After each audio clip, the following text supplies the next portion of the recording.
안녕하세요. 저는, 제 이름을 말하는 게 아직도 어려워요. 하지만 오늘은 여러분께 제 이야기를 들려드리고 싶어요. 정말 힘든 이야기지만 꼭 해야 할 이야기라고 생각해요. 제가 어떤 사람인지부터 말씀드릴게요. 저는 한때 행복한 결혼 생활을 했었어요. 사랑하는 남편과 예쁜 딸 하나를 두고 평범하지만 따뜻한 가정을 꾸리며 살았죠. 그런데 남편이 갑작스럽게 교통사고로 세상을 떠나게 됐어요.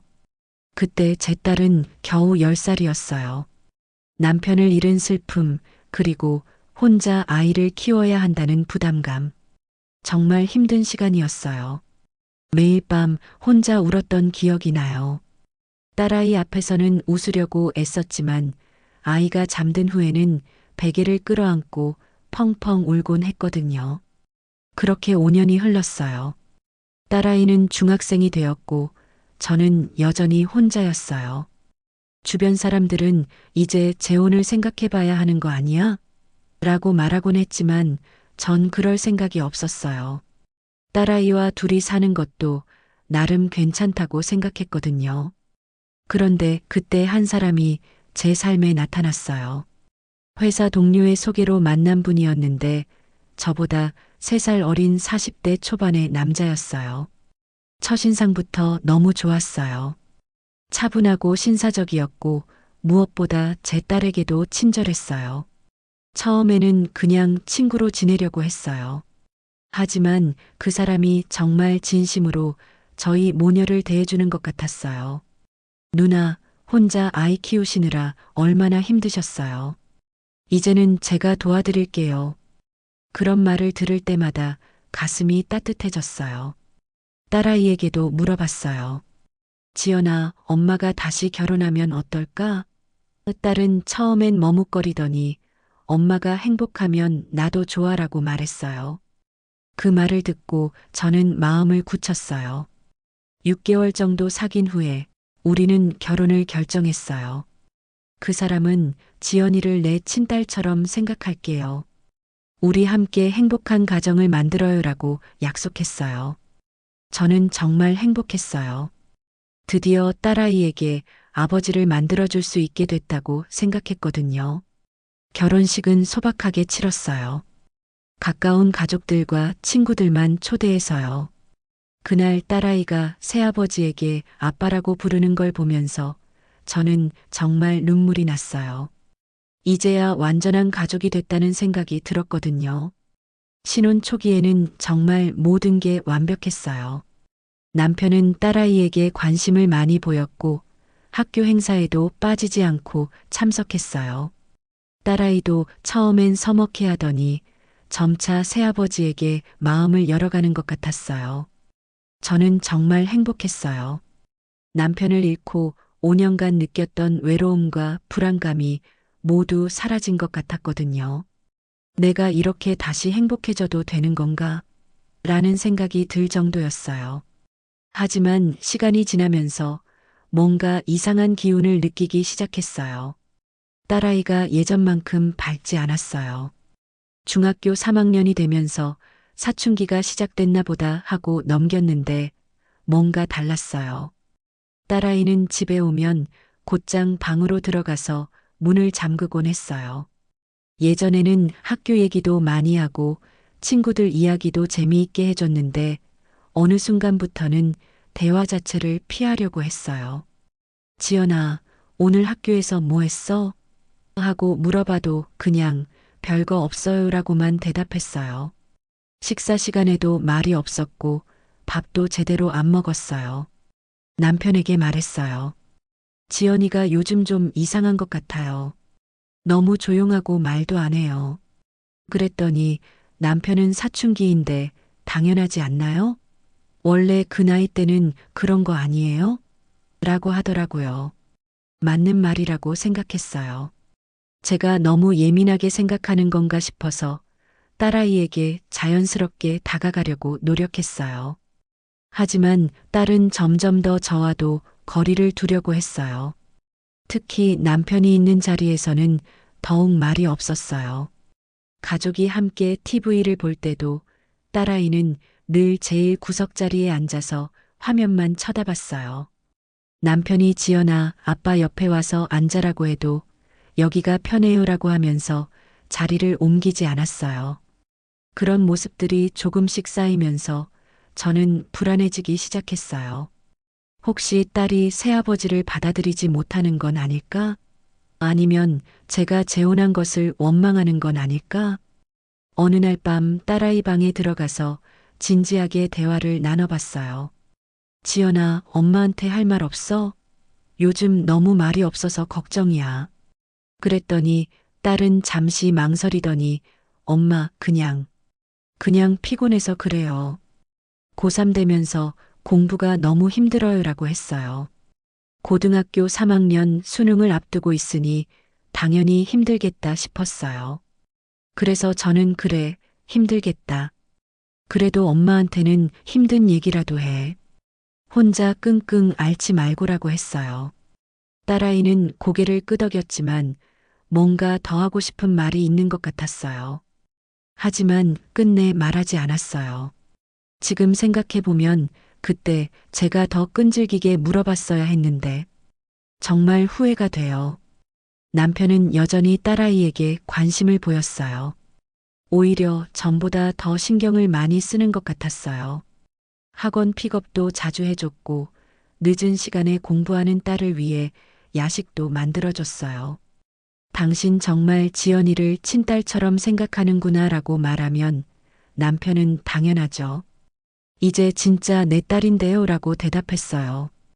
그런 말을 들을 때마다 저는 정말 고마웠어요. 이런 좋은 사람을 만났다고 생각했거든요. 하지만 시간이 지날수록 딸아이의 변화는 더욱 심해졌어요. 성적이 떨어지기 시작했어요.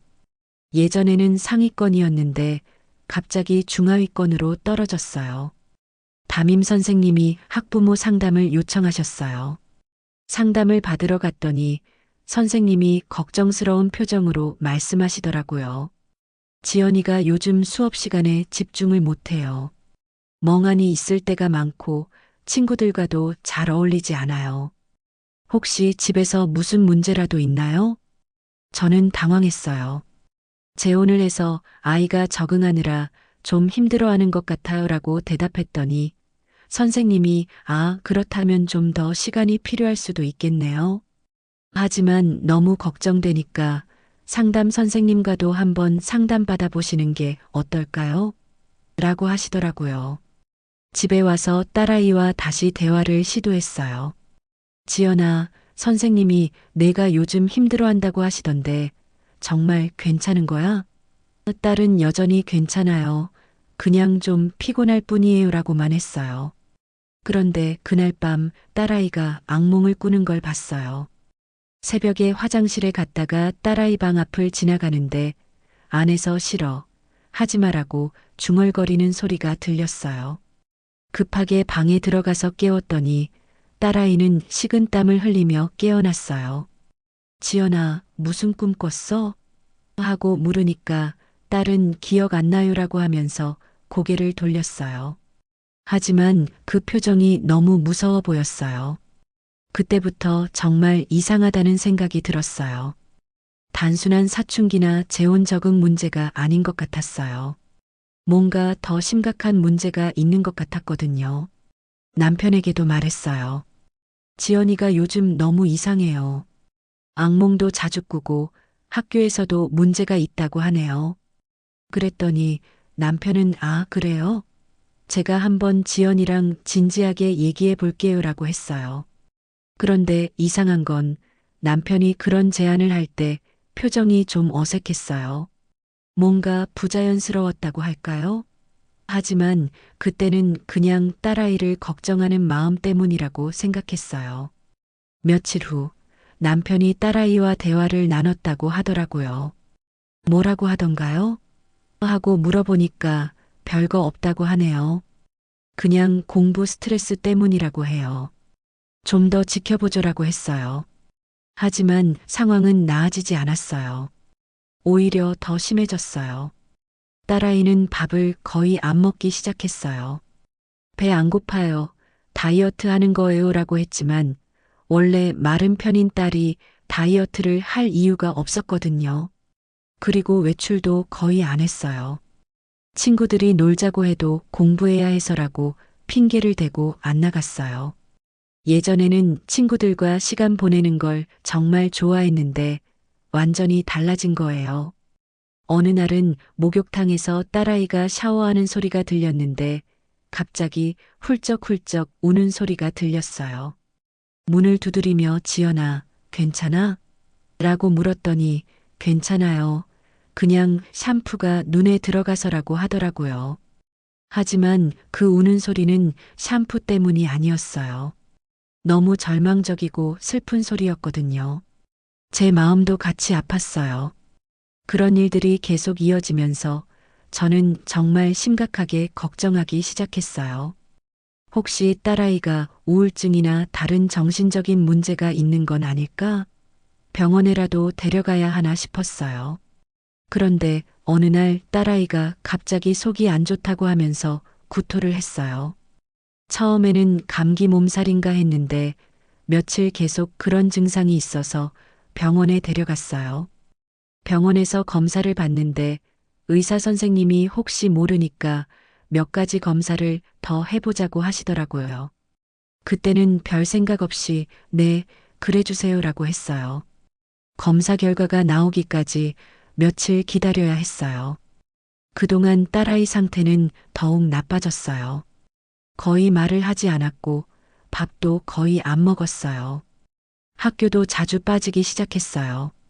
남편은 병원 결과 나오면 될 텐데 너무 걱정하지 마세요라고 했지만 저는 불안해서 견딜 수가 없었어요. 뭔가 정말 큰일이 생긴 것 같은 예감이 들었거든요. 드디어 병원에서 연락이 왔어요. 검사 결과가 나왔으니 오세요라고 하더라고요. 저는 딸아이와 함께 병원으로 갔어요. 남편도 함께 가려고 했는데 회사에서 급한 일이 있다고 해서 혼자 갔어요. 병원에 도착해서 진료실에 들어갔는데 의사 선생님 표정이 심각했어요. 어머님, 따님과 단둘이 얘기할 수 있을까요? 하시더라고요. 딸아이를 밖에서 기다리게 하고 들어갔어요. 의사 선생님이 조심스럽게 말씀하기 시작하셨어요. 어머님, 따님이 임신을 했습니다. 그 순간 제 머리가 하얗게 됐어요. 뭐라고요? 그게 무슨 말씀이세요? 믿을 수 없었어요. 제 딸이 임신이라니 아직 고등학생인데 8주 정도 된 것 같습니다. 어머님, 따님과 상담이 필요할 것 같아요. 미성년자 임신은 여러 가지 문제가 복잡하거든요. 저는 정말 아무 말도 할 수 없었어요. 그냥 멍하니 앉아만 있었어요. 제 딸이 임신이라니 도저히 현실 같지 않았어요. 혹시 따님이 교제하는 남학생이 있나요? 의사 선생님이 물으셨어요. 저는 고개를 저었어요. 딸아이가 남자친구가 있다는 얘기를 들어본 적이 없었거든요. 진료실을 나와서 딸아이와 마주봤을 때 딸은 이미 모든 걸 알고 있는 표정이었어요. 창백한 얼굴로 바닥만 쳐다보고 있었어요. 지연아, 뭐라고 말해야 할지 모르겠더라고요. 딸아이는 여전히 고개를 들지 않았어요. 집으로 돌아가는 차 안은 너무 조용했어요. 딸아이는 계속 창밖만 보고 있었고 저는 운전하면서도 머릿속이 복잡했어요. 어떻게 이런 일이 생겼을까? 내가 몰랐던 사이에 딸아이에게 무슨 일이 있었던 걸까? 집에 도착해서 딸아이 방에 들어가서 진지하게 얘기했어요. 지연아, 엄마한테 솔직하게 말해줘. 누구야? 누구 아이야? 딸아이는 한참 동안 말이 없었어요. 그러다가 갑자기 울기 시작했어요. 제가 본 중에 가장 절망적인 울음이었어요. 엄마, 엄마 미안해요. 정말 미안해요. 딸아이가 제 품에 안기면서 계속 사과했어요. 하지만 누구 아이인지는 말하지 않았어요. 지연아, 엄마는 너를 원망하지 않아. 하지만 누구인지 말해줘야 해. 그래야 우리가 어떻게 할지 정할 수 있잖아. 그래도 딸은 고개를 저었어요. 며칠이 지났어요. 딸아이는 여전히 누구 아이인지 말하지 않았어요. 저는 혹시 학교에서 무슨 일이 있었나 싶어서 담임 선생님께도 연락했지만 특별한 문제는 없었다고 하더라고요. 남편에게는 아직 말하지 못했어요. 어떻게 말해야 할지 모르겠더라고요. 여보, 우리 지연이가 임신했어요 라고 말하면 남편이 얼마나 충격받을까 싶어서요. 하지만 계속 숨길 수도 없는 일이었어요. 결국 남편에게 말했어요. 여보, 지연이 일로 할 말이 있어요. 남편은 무슨 일인데요? 라고 물었어요.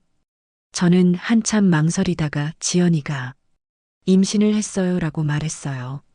남편의 표정이 순간 굳었어요. 뭐라고요? 지연이가 임신을? 정말 놀란 것 같았어요. 누구 아이인데요? 남편이 물었어요.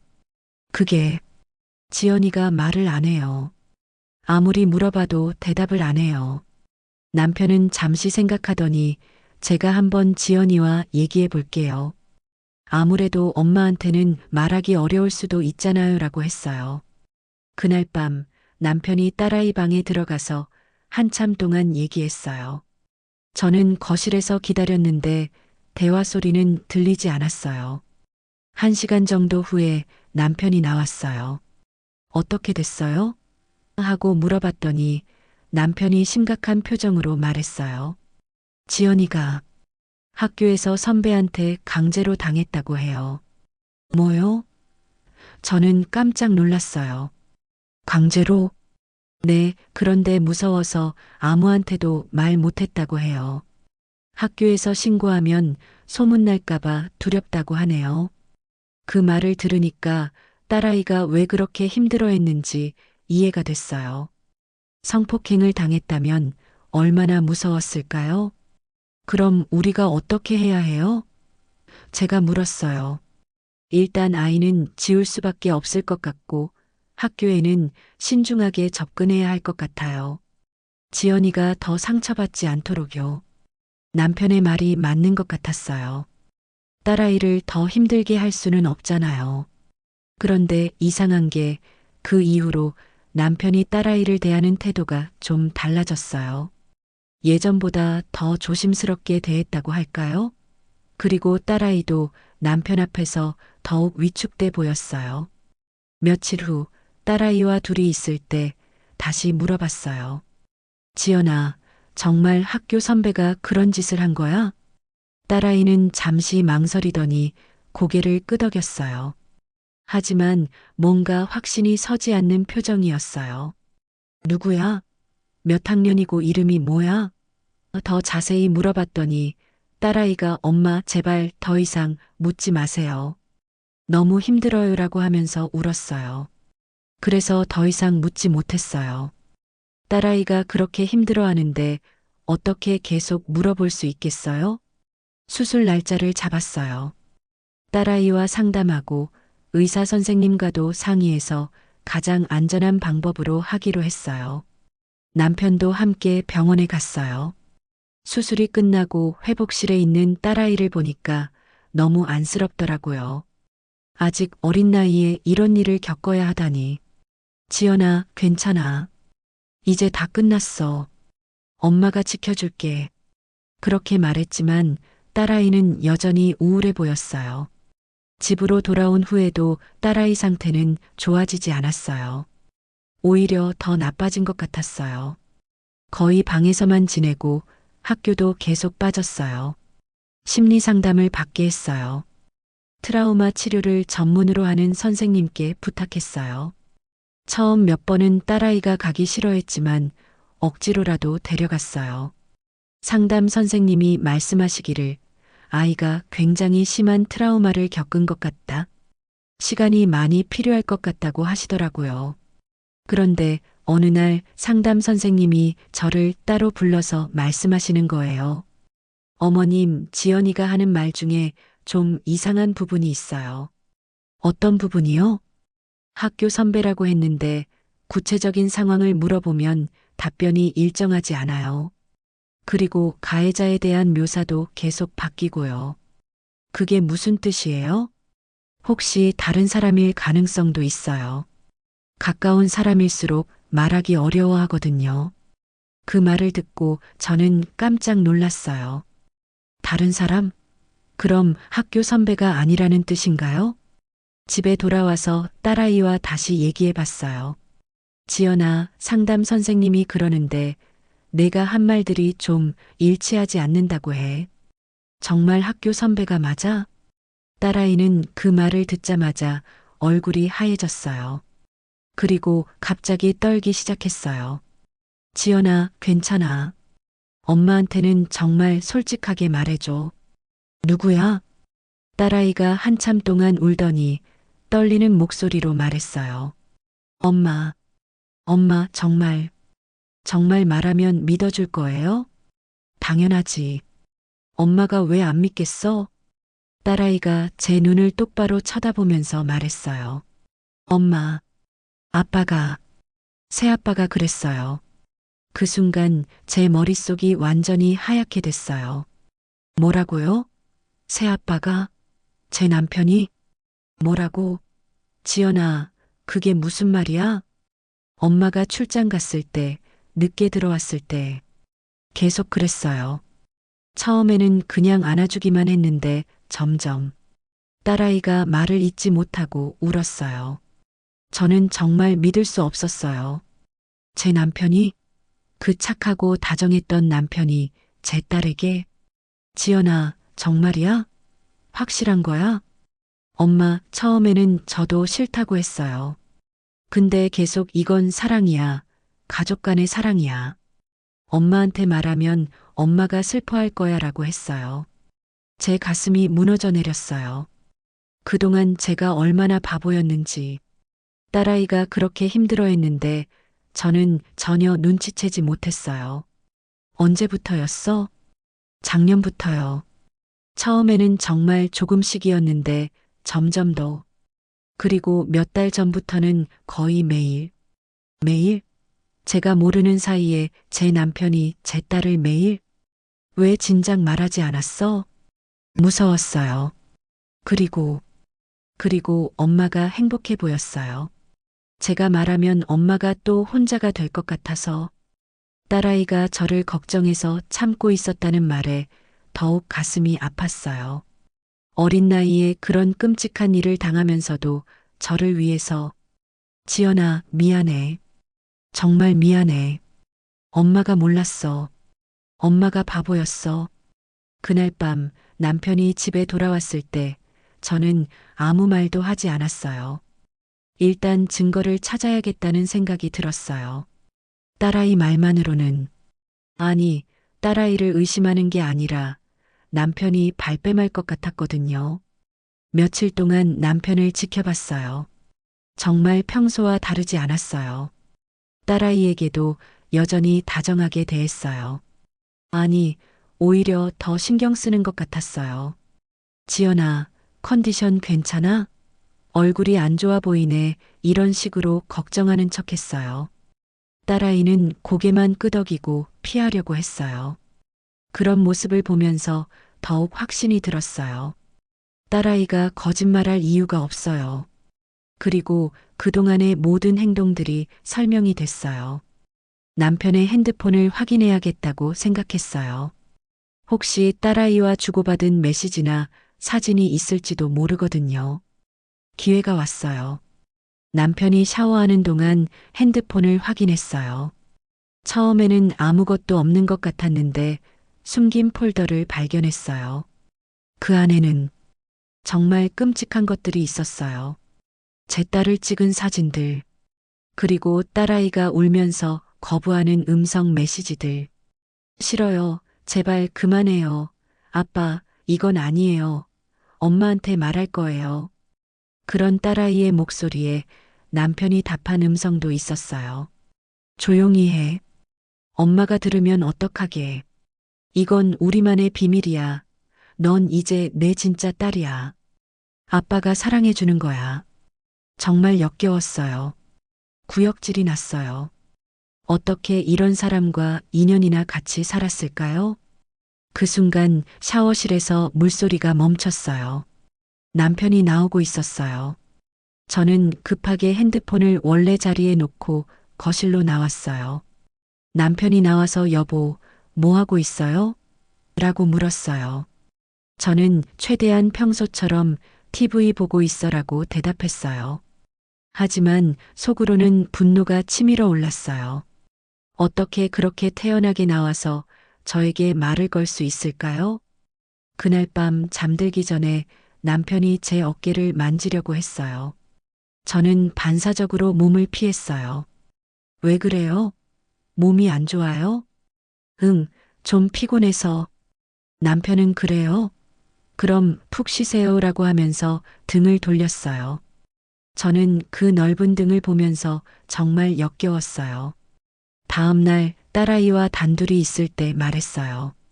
지연아, 엄마가 증거를 찾았어. 딸아이가 놀란 표정으로 저를 봤어요. 핸드폰에 있었어. 사진들, 음성 메시지들. 딸아이가 얼굴을 붉히며 엄마가 봤어요? 라고 물었어요. 봤어. 미안해, 지연아. 정말 미안해. 엄마가 너를 지켜주지 못했어. 딸아이가 다시 울기 시작했어요. 엄마, 이제 어떻게 돼요? 아빠가 알면. 걱정하지 마. 엄마가 다 해결할게. 그 사람은 이제 우리 아빠가 아니야. 저는 변호사를 찾아갔어요.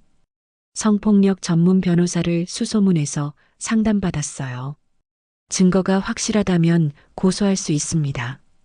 다만 피해자가 미성년자이고 가족 내 성폭력이라서 절차가 복잡할 수 있어요. 상관없어요. 끝까지 갈 거예요. 변호사님이 그런데 따님 의견이 가장 중요해요. 재판 과정에서 진술해야 하는데 아이가 견딜 수 있을까요? 라고 물으셨어요. 집에 와서 딸아이와 상의했어요. 지연아, 법정에서 증언해야 할 수도 있어. 힘들겠지만 그래야 그 사람을 처벌할 수 있어. 딸아이가 무서워하는 표정이었어요. 하지만 엄마, 저 할 수 있어요. 이제 더 이상 숨기고 싶지 않아요라고 했어요. 그날 밤 남편에게 모든 걸 말했어요. 더 이상 참을 수 없었어요. 여보, 할 말이 있어요. 뭔데요? 당신이 지연이에게 한 일 다 알아요. 그 순간 남편의 표정이 변했어요. 당황한 기색이 역력했어요. 뭔 소리예요? 발뺌하지 마세요. 핸드폰에 증거 다 있어요. 사진들, 음성 메시지들. 남편의 얼굴이 창백해졌어요. 그게 뭔데요? 정말 끝까지 모르는 척 할 거예요? 제 딸을 성폭행한 거 모른다고 할 거예요? 그제서야 남편이 그게 하면서 말문이 막혔어요. 그게 뭐예요? 해명해 보세요. 여보, 오해예요. 저는 그냥 지연이가 힘들어해서 위로해 준 거예요. 위로? 그게 위로예요? 미성년자를 성폭행하는 게 아니에요. 지연이가 먼저. 뭐라고요? 지금 제 딸 탓하는 거예요? 남편이 변명을 늘어놓기 시작했어요. 자신은 잘못이 없다고, 딸아이가 먼저 유혹했다고, 자신도 어쩔 수 없었다고. 듣고 있으니 더욱 역겨웠어요. 어떻게 그런 말을 할 수 있을까요? 당장 이 집에서 나가요. 여보, 진정해요. 우리 이야기해봐요. 이야기할 게 뭐가 있어요? 당신은 내 딸을 성폭행한 범죄자예요. 당장 나가요. 남편이 여보 생각해봐요. 이 일이 알려지면 지연이만 더 힘들어져요. 조용히 덮고 넘어가는 게 낫지 않을까요? 라고 했어요. 덮고 넘어가요? 당신 같은 인간이 또 다른 아이들을 해치면 어떡해요? 전 그런 사람 아니에요. 지연이 때문에 정말 어쩔 수 없이 지금까지 제 딸 탓하는 거예요?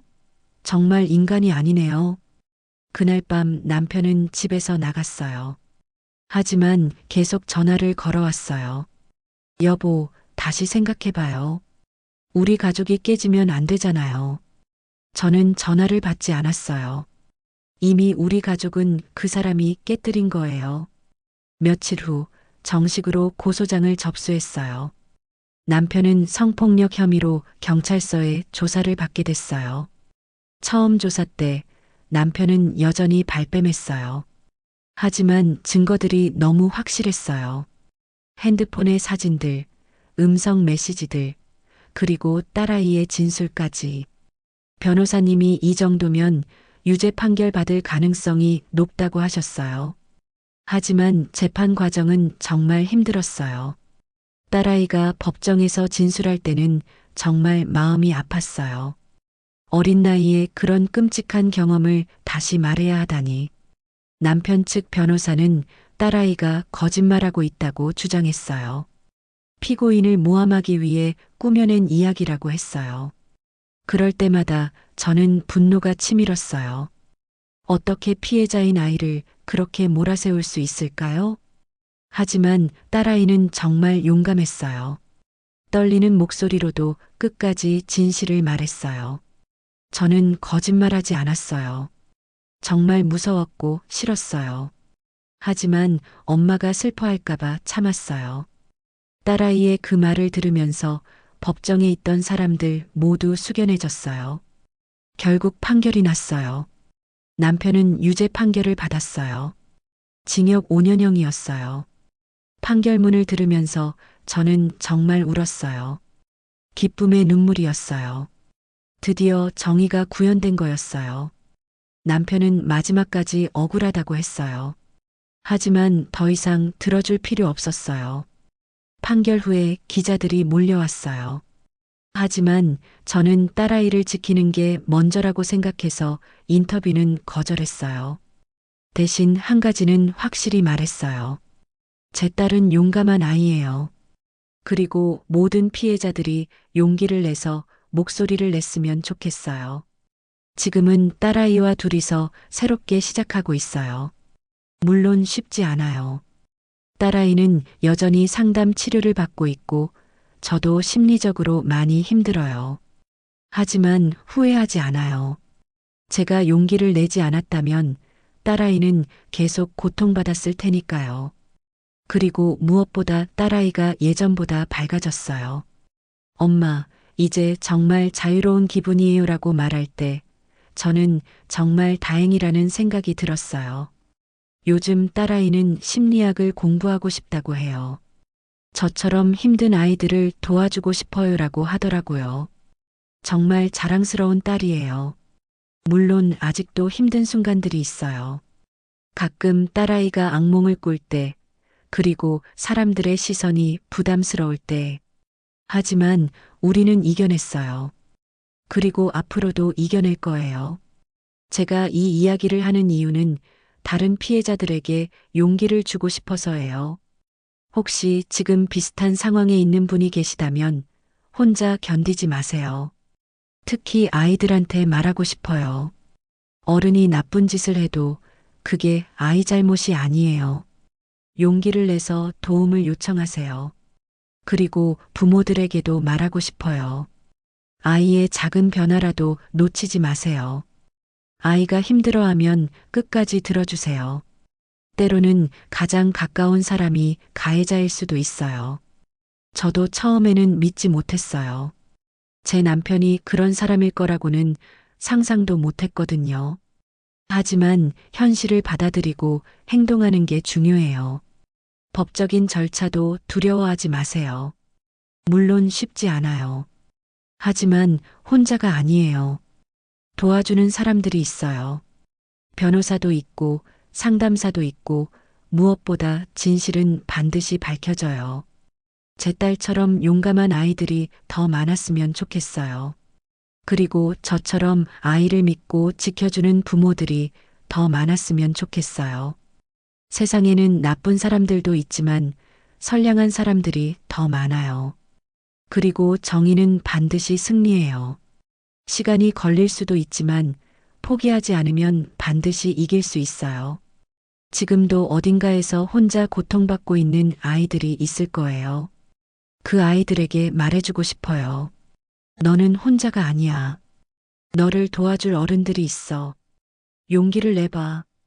그리고 가해자들에게는 이 말을 하고 싶어요. 더 이상 숨을 곳은 없어요. 진실은 반드시 밝혀져요. 그리고 반드시 처벌받을 거예요. 마지막으로 제 딸에게 말하고 싶어요. 지연아, 정말 잘했어. 엄마가 자랑스러워. 앞으로 우리 둘이서 행복하게 살자. 이제 저희 모녀는 새로운 시작을 하고 있어요. 상처는 아직 남아있지만 치유되고 있어요. 그리고 더 강해지고 있어요. 제 이야기가 누군가에게는 용기가 되었으면 좋겠어요. 그리고 이런 일이 더 이상 일어나지 않았으면 좋겠어요. 진실은 숨길 수 없어요. 악행은 반드시 드러나고 정의는 반드시 승리해요. 이것만은 확실해요. 여러분도 힘든 일이 있을 때 포기하지 마세요. 반드시 길이 있어요. 그리고 여러분을 도와줄 사람들이 있어요. 이상으로 제 이야기를 마치겠어요. 들어주셔서 감사합니다. 구독과 좋아요 잊지 마세요.